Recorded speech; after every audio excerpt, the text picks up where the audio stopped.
എല്ലാവർക്കും നമസ്കാരം. ഇന്ന് നിങ്ങളുടെ മുന്നിൽ ഒരു പുതിയ വീഡിയോയുമായിട്ടാണ് വന്നിരിക്കുന്നത്. സജിച്ചേട്ടൻ കമ്പനി കണ്ടത്ത് സജിച്ചേട്ടൻ താന്നിക്ക്. സജിച്ചേട്ടൻ ഇവിടെ ഒരുപാട് മെഷീനറികൾ മറ്റുള്ളവർക്ക് ഉണ്ടാക്കി കൊടുക്കുകയും അതുപോലെ ഇവിടെ ഉണ്ടാക്കി വിൽക്കാൻ വേണ്ടി ഇങ്ങനെ കുറേ സ്റ്റോക്ക് വെക്കുകയൊക്കെ ചെയ്യുന്നുണ്ട്. പക്ഷേ ഇവിടെ അങ്ങനെ സ്റ്റോക്കൊന്നും ഇരിക്കില്ല, അപ്പം കയറി പോകുന്നുണ്ട്. ആർക്ക് വേണേലും എപ്പോൾ വേണേലും ഒന്ന് സംഭവിച്ചാൽ ഉണ്ടാക്കി കൊടുക്കുകയും ചെയ്യുന്ന അറിഞ്ഞുകൊണ്ടാണ് ഞങ്ങളിവിടെ വന്നത്. അപ്പം നമുക്ക് ഈ സജിച്ചേട്ടൻ എന്തൊക്കെ മെഷീൻ ഉണ്ടാക്കുമെന്നും ഉണ്ടാക്കി നമുക്ക് തരുമെന്നും അപ്പോൾ അതിനെക്കുറിച്ചുള്ള കുറേ കാര്യങ്ങൾ നമുക്ക് ചോദിച്ചറിയാം കേട്ടോ. അപ്പോൾ സജിച്ചേട്ടാ, അപ്പോൾ ഇതിൻ്റെ കാര്യങ്ങളൊക്കെ എന്ന് പറഞ്ഞാൽ ഈ മെഷീൻ ഇതാണ് മെഷീൻ ഉണ്ടാക്കുന്നത്, സ്പെയറുകൾ ഉണ്ടാക്കുന്നത്. അപ്പോൾ ചേട്ടൻ എന്തൊക്കെ മെഷീനാണ് ഉണ്ടാക്കി കൊടുക്കുന്നത്? ഇത് നമ്മൾ ഈ ഉണങ്ങുന്ന മെഷീനാണ് ആദ്യം നമ്മൾ സ്റ്റാർട്ട് ചെയ്ത്. അത് ജാതിക്കയുടെ മെഷീൻ പറഞ്ഞുകൊണ്ടിരിക്കുന്ന സംഭവം. ഇതൊരു വലിയ മെഷീനാണ്. ഇത് 1000 തേങ്ങ ഒന്നിച്ച് കൂട്ടിയിട്ട് ഉണക്കുന്ന ഒരു മെഷീൻ. അപ്പോൾ അതിന് നിർമ്മാണത്തിലാണ് പുതിയ 1000 തേങ്ങ പൊടിച്ച് പൊട്ടിച്ച് വെള്ളം കളഞ്ഞിട്ട് അതിനകത്തേക്ക് വാരിയിട്ടാൽ മതി. ചട്ടയൊന്നും കളയാതെ ഇട്ട് കഴിഞ്ഞാൽ ഉണങ്ങി കിട്ടുന്ന ഒരു മെഷീനാണ്. 1000 തേങ്ങ അതിനകത്ത് 1000 മേളിൽ കയറും. 1000 പറഞ്ഞ ഒരു 1200 എങ്കിലും കയറും. പിന്നെ എന്തൊക്കെയാണ് ഉണ്ടാക്കി കൊടുക്കുന്നത്? ഇത് രണ്ടാമതൊരു ചെറിയ മെഷീൻ. ഇതിന്റെ വലിയ മെഷീൻ ഉണ്ട്. ഒരു 2 ആഴ്ച മുമ്പ് ഒരെണ്ണം കയറി നമുക്ക് കാണാം ആ മെഷീൻ ഒന്ന്. ഇതാണ് നമ്മൾ ഈ ഉണ്ടാക്കി കൊടുക്കാൻ ഉപയോഗിക്കുന്ന ലെയ്ത്ത് എന്ന് പറയും. ഇതിന്റെ സാധനങ്ങൾ പണ്ടിട്ട് നമ്മൾ ഇതിലാണ് ഉണ്ടാക്കിയിട്ടാണ് നമ്മളിത് സെറ്റ് ചെയ്ത്. ഇതാണ് ഇതിന്റെ അടുപ്പിന്റെ ഭാഗം. ഇതാണ് ഇപ്പൊ ഈ തേങ്ങ ഉണങ്ങി കൊടുക്കാൻ വേണ്ടി അല്ലേ? അപ്പം എത്ര സമയം വേണം ഒരു 1000 തേങ്ങ ഉണങ്ങാൻ? 12 മണിക്കൂർ നേരം നമ്മൾ ചിരട്ടയോട് കൂടിയുള്ള തേങ്ങ പൊട്ടിച്ചിട്ട് വെള്ളം കളഞ്ഞിട്ട് നമ്മൾ ഇതിൻ്റെ അകത്ത് വാരിയിടണം. ഇതാണ് ഇതിന്റെ ജാറ്. ഇതിൽ ഇവിടെ തൊട്ട് മേട് വരെ ഇച്ചിരി ഇങ്ങനെ കയറി വരും, ഇങ്ങനെ കയറി വരും. അപ്പോൾ ഇത് റീഹൈഡ്രേറ്റ് ആണ്. അപ്പോൾ ഇതിൻ്റെ അകത്ത് നിന്നുണ്ടാകുന്ന ചൂട് തന്നെ പുറത്തേക്ക് പോകാതെ വീണ്ടും ഇതിലേക്ക് വന്നിട്ട് ഇങ്ങനെ റൊട്ടേറ്റ് ചെയ്തുകൊണ്ടിരിക്കും. കാരണവശാലും നഷ്ടപ്പെട്ടു പോകത്തില്ല. നമ്മൾ ആ ചൂട് ഇതിൻ്റെ അകത്ത് കഴിഞ്ഞിട്ട് ഇതിന് മേളിൽ വരുന്ന ചൂട് അടുപ്പിന്റെ ഭാഗത്തേക്ക് തന്നെ വരും. എന്നിട്ട് അവിടുന്ന് ഇത് ഏറ് വലിക്കുകയാണ് ഫാൻ. ഇത് 2 HP ഫാനാണ് ഇതിൻ്റെ അകത്ത്. ഫാൻ പിടിപ്പിക്കണം, ഓണോണ്ടിരിക്കുന്നുള്ളൂ. അത് കാറ്റടിച്ച് ഇതിലേക്ക് കാറ്റടിച്ച് കയറ്റി കൊടുക്കും. അപ്പോൾ നമ്മൾ വാരി അങ്ങ് ഇട്ട് കഴിഞ്ഞാൽ നമ്മൾ ഈ ഇപ്പുറത്തെ കാണുന്ന ഒരു ഡോറാണ് ഇതിൻ്റെ അകത്ത്. അത് തുറന്നിട്ട് ഇതിൻ്റെ അകത്ത് വാരിയിടാം. ലാസ്റ്റ് ഇങ്ങോട്ട് മറിയുന്നോടും വരെ ഇടാം. അല്ല, ഇത് വേറെ മെഷീൻ്റെ ഇതിൻ്റെ അകത്ത് എടുത്ത് വെച്ചിരിക്കുന്നത് മാത്രമേ. അപ്പോൾ ഇത് ഡോറൊന്ന് അടച്ചു കഴിഞ്ഞാൽ പിന്നെ ഇതിൻ്റെ അകത്ത് ഇടാം. പിന്നെ മേളിലൊരു ഡോറ്, ആ മേള് തുറന്നു കഴിഞ്ഞാൽ മേളിലേക്ക് ഇടാം. മേളിൽ ഇട്ട് കഴിഞ്ഞാൽ നിറച്ച് കഴിഞ്ഞാൽ പിന്നെ ഒരു 12 മണിക്കൂർ നേരം ഇത് കറണ്ടിലും വിറയിലും പ്രവർത്തിക്കുന്ന മെഷീനാണ്. രണ്ടും കൂടെ ഒരേ സമയം പ്രവർത്തിക്കുന്ന മെഷീനാണ്. ഇതാണ് ഇതിന്റെ ഏറ്റവും വലിയൊരു പ്രത്യേകത. കറണ്ട് ഇല്ലെങ്കിൽ പോലും നമ്മൾ കറണ്ട് പോയല്ലോ എന്നുള്ള വിഷമമൊന്നും വേണ്ട. വിറകിലും പ്രവർത്തിക്കാമെന്ന ഈ ഒരു മെഷീൻ രണ്ടിലും പ്രവർത്തിക്കാമെന്നുള്ളതാണ് ഇതിന്റെ ഏറ്റവും പ്രയോജനകരമായ ഒരു കാര്യം എന്ന് പറയുന്നത്. അപ്പൊ ഈ നമ്മൾ വിറകിലാണ് നമ്മൾ പ്രവർത്തിക്കുന്നത്. നമ്മൾ കറണ്ടിൽ ഓണാക്കി ഇട്ട് കഴിഞ്ഞാൽ വിറകിൻ്റെ അകത്ത് ടെമ്പറേച്ചർ കുറയാണ്, ഓട്ടോമാറ്റിക്കായിട്ട് കറണ്ടിലേക്ക് മാറും. നമ്മളൊന്നും ചെയ്യേണ്ട, തന്നെ അതിലേക്ക് മാറിക്കോളും. കറണ്ടിൻ്റെ അകത്ത് അതേ വർക്ക് നടന്നുകൊണ്ടിരിക്കുന്ന സമയത്ത് അടുപ്പിൽ നമ്മൾ വിറകിട്ട് കൊടുത്തതിലാണ് കത്തുള്ളൂ. അതിന് വിറക് കുറവ് എന്തെങ്കിലും വന്ന് ചൂട് കുറഞ്ഞു പോകും. അപ്പോൾ അങ്ങനെ ചൂട് കൂടി വരുന്ന ഒരവസ്ഥ ഇതിൻ്റെ കറണ്ടിൻ്റെ ഹീറ്റ് കട്ടായി പോയിട്ട് പിന്നെ വിറകിൽ തന്നെ പ്രവർത്തിക്കും. അത് ഓട്ടോമാറ്റിക് നമുക്കിപ്പോൾ എങ്ങോട്ടെങ്കിലും പോകണമെന്നുണ്ടെങ്കിലും വിറകിൽ പ്രവർത്തിച്ച് കിട്ടും. കറണ്ടിൻ്റെ സ്വിച്ച് ഓണാക്കി ഇട്ട് കഴിഞ്ഞാൽ വിറക് കുറേ കഴിയുമ്പോൾ കത്തി തണുക്കും, ടെമ്പറേച്ചർ കുറയും. അപ്പോൾ തന്നെ കറണ്ടിലേക്ക് മാറും. നമ്മളൊന്നും ചെയ്യാൻ പറ്റില്ല. ഓട്ടോമാറ്റിക് സിസ്റ്റമാണ്. അപ്പം ഇത് എത്ര ദിവസം ഇതിപ്പോൾ നമുക്ക് ഒരാൾ പണിയാൻ കൊണ്ട് തന്നാലേ അത് എത്ര നാൾ കൊണ്ട് നമുക്ക് ചെയ്തു കൊടുക്കാൻ പറ്റും? ഇത് നമുക്ക് ഇത്രയും വലിയൊരു മെഷീൻ 2 മാസത്തെ. ഇതിനൊരു റേറ്റ് എന്ന് പറഞ്ഞു ഈ ഒരു മെഷീൻ ഉണ്ടാക്കി കൊടുക്കുന്നത്? ഇത് ഇപ്പോൾ 2,60,000 രൂപയാണ്. 2,60,000 രൂപയാണ് ഇതിന്റെ റേറ്റ്. ഇതിപ്പോൾ ഒരു 1000 കിലോ വെയിറ്റ് വരും. അപ്പൊ 1000 കിലോ വെയിറ്റ് ഇതിന് ഈ മെഷീന് വരും. ഇത് കൊണ്ടുപോകണ ഒരു പിക്കപ്പ് ഫുള്ളാണ്. അതായത് 8 അടി നീളം, 4 അടി വീതി, 6 അടി ഹൈറ്റ്.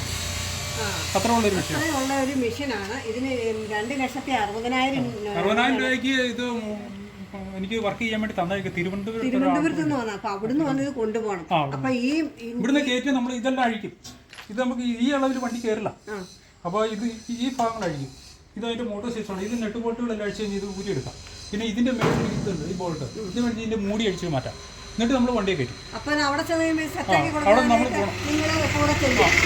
നമ്മൾ ഇവിടുന്ന് കയറ്റി വിടാം. ഇവിടുന്ന് നമ്മൾ പിക്കപ്പിന് കയറി പോയിട്ട് ഇവിടുന്ന് രാത്രിയിൽ കയറുമ്പോൾ അവിടെ നേരം വന്നിട്ട് ചെല്ലും. എന്നിട്ട് സെറ്റ് ചെയ്യാനായിട്ട് 1 മണിക്കൂർ നമ്മൾ സെറ്റ് ചെയ്ത് കൊടുത്തിട്ട് നമ്മൾ വർക്ക് ചെയ്ത് കാണിച്ചിട്ട് ഇങ്ങനെ പോകും. അതെ അല്ലേ. അപ്പൊ ഇത് ഈ ഇപ്പൊ കേരളത്തിൽ നല്ല ഇന്ത്യയിൽ എവിടെ വേണേലും ഉണ്ടാക്കി റെഡിയാക്കി കൊണ്ട് കൊടുക്കും. അപ്പം നിങ്ങൾക്കൊക്കെ ആവശ്യമുള്ളവരായിരിക്കുമല്ലോ ഈ തേങ്ങായം കൊണ്ട് ഉപയോഗിക്കാൻ വേണ്ടി, അത് ഉണങ്ങാനൊക്കെ ആവശ്യമുള്ളവർ ഒരുപാട് പേര് കാണും. അപ്പൊ അവരൊക്കെ ഇത് മില്ല് തേങ്ങ ആട്ടി എണ്ണ മില്ല് നടത്തുന്ന ഒരു പാർട്ടിക്ക് വേണ്ടിയിട്ട് എനിക്കറിയില്ല, ഫോണിൽ കൂടെ വിളിച്ച് ഒരു ദിവസം ഇങ്ങോട്ട് വരുവാന്ന് പറഞ്ഞു. വന്നു, കണ്ടു, കാര്യങ്ങൾ സംസാരിച്ച് ഇത്രയും വലിയൊരു മിഷൻ വേണമെന്ന് പറഞ്ഞ് പുള്ളി അഡ്വാൻസ് തന്നു. വർക്ക് തുടങ്ങി. ഇപ്പോൾ ഒരു 10-20 ദിവസത്തിനുള്ളിൽ തീരും. എൻ്റെ സഹിച്ചേട്ടാ, ഇതെന്നൊക്കെയാണല്ലോ ആർക്കും അറിയത്തില്ല അത് എവിടെയുള്ളത്, ഇത് ആരാ ഉണ്ടാക്കി കൊടുക്കുന്നത്, ഇതിനെക്കുറിച്ചൊന്നും ആർക്കും അറിയത്തില്ല. അപ്പോൾ ഇങ്ങനെയൊക്കെ ഒരു ചാനലിലൊക്കെ വന്നു കഴിയുമ്പോഴാണ് അയ്യോ അത് അവിടെ കമ്പിളി കണ്ട ഇന്ന സ്ഥലത്ത് ഇന്നടുത്ത് താന്നിക്കൽ ഇത് സഹിച്ചാൽ ഇത് ഉണ്ടാക്കുന്നു എന്നുള്ളത് മനസ്സിലായാലല്ലേ ഇവിടെ വന്ന് വാങ്ങാൻ പറ്റും. ഇത് എവിടെ കിട്ടുമെന്ന് ആൾക്കാർക്ക് അറിയത്തില്ലല്ലോ.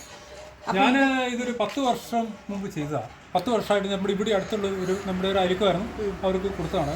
അത് കഴിഞ്ഞ് അത് കണ്ടിട്ട് ഇവിടെയുള്ള ആളുകൾ തന്നെ കണ്ടിട്ട് 2-3 കൂടെ പറഞ്ഞു. അത് കഴിഞ്ഞ് നമുക്ക് പബ്ലിസിറ്റി ഇല്ലാത്തതുകൊണ്ട് ഇത് പുറത്തേക്ക് പോയില്ല. അപ്പോൾ അങ്ങനെ ഇരിക്കുന്ന ഒരാൾ ഇത് വന്ന് കണ്ടു കഴിഞ്ഞപ്പോൾ പുള്ളി പറഞ്ഞ് ഇത് നമുക്ക് പുറത്തേക്ക് വിടാം, ഇത് കർഷകന് ആവശ്യമുള്ള സംഭവമാണ്. അപ്പോൾ അതുകൊണ്ട് നമുക്കിത് ഇവിടെ കൊണ്ട് ഒതുങ്ങിയാൽ പോരാ, ഇത് വെളിയിൽ വിടണം.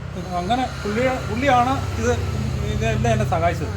അപ്പോൾ ഇപ്പൊ ഈ പണി എന്ന് പറഞ്ഞു കഴിഞ്ഞാല് എത്ര മാസം എന്ന് പറഞ്ഞാൽ 2 മാസം. ഇത് 2 ഓർഡർ ഇപ്പൊ ഇത്രയും വലിയൊരു മെഷീൻ ആകുമ്പോൾ 2 മാസം നമുക്ക് ക്യാപ്പ് വേണം. 2 മാസമേ ഇതിന് വരുന്നുള്ളൂ എന്നുള്ളതാണ്. 2 മാസം എല്ലാവർക്കും ക്ഷമിക്കാവുന്ന ഒരു കാലയളവാണ്.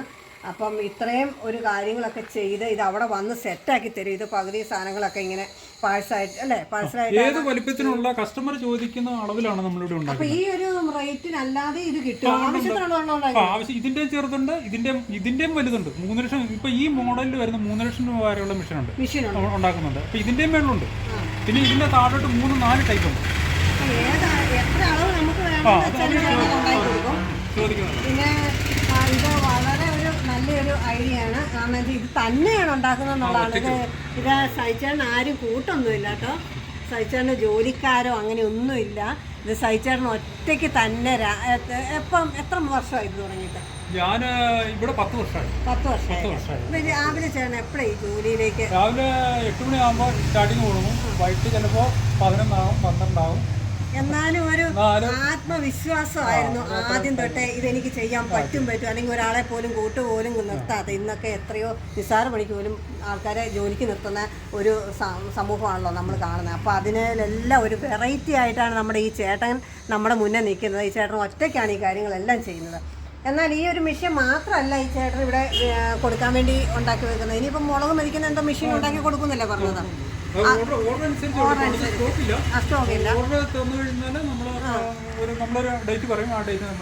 മുളക് മരിക്കുന്ന മെഷീന് പല റേറ്റിലേക്കും പല അതനുസരിച്ച് നമ്മൾ ഉണ്ടാക്കി കൊടുക്കും. അപ്പൊ ആ റേറ്റിനും അതിൻ്റെതായ വ്യത്യാസം.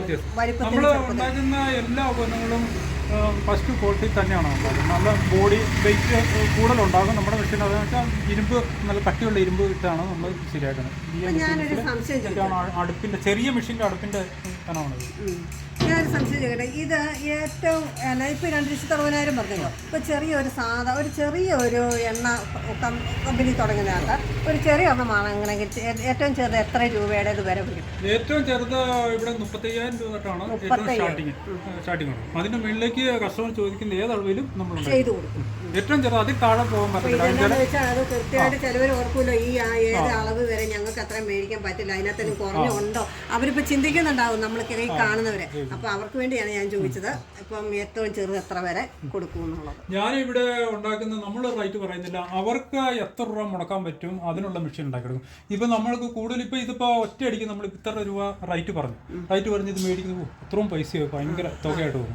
അവരിത് ചിലർ ഇത് കാണുന്നുമില്ല കേൾക്കുന്നുമില്ല എന്നുള്ളൊരു അവസരമാണ്. അവർ ഫോണിക്കൂടെ വിളിച്ചുള്ള ഇടപാട്. ഞാൻ ആര് പറഞ്ഞാലും അവരോട് വരാൻ പറയും. വന്ന് കണ്ട് അവർക്ക് ഇഷ്ടപ്പെടുവാണെങ്കിൽ മാത്രം നമ്മൾ ചെയ്തു കൊടുക്കും. അവർ പറയുന്ന അളവിൽ. അപ്പോൾ അവർക്ക് 1 ലക്ഷം രൂപയാണ് അവർക്ക് മുടക്കാനുള്ളൂ. അപ്പോൾ ആ 1 ലക്ഷം രൂപയ്ക്കുള്ള മെഷീൻ നമ്മൾ ഉണ്ടാക്കി. അപ്പോൾ പൈസ കയ്യിൽ ഇല്ലെന്നോർത്തുള്ള വിഷമമില്ല. അപ്പോൾ 50,000 അല്ല 35,000 രൂപയുടെ മുകളിലോട്ട് ഏത് റേറ്റിലും നമ്മളിത് ചെയ്ത് കൊടുക്കുമെന്നാണ് ചേട്ടൻ പറഞ്ഞത്. അപ്പം എല്ലാവർക്കും ഈ മെഷീൻ ഇഷ്ടമായിരുന്നു. ഈ മെഷീൻ മാത്രമല്ല കേട്ടോ, ഒരു ജാതിക്ക ഉണങ്ങുന്ന വേറൊരു മെഷീൻ ഉണ്ട്.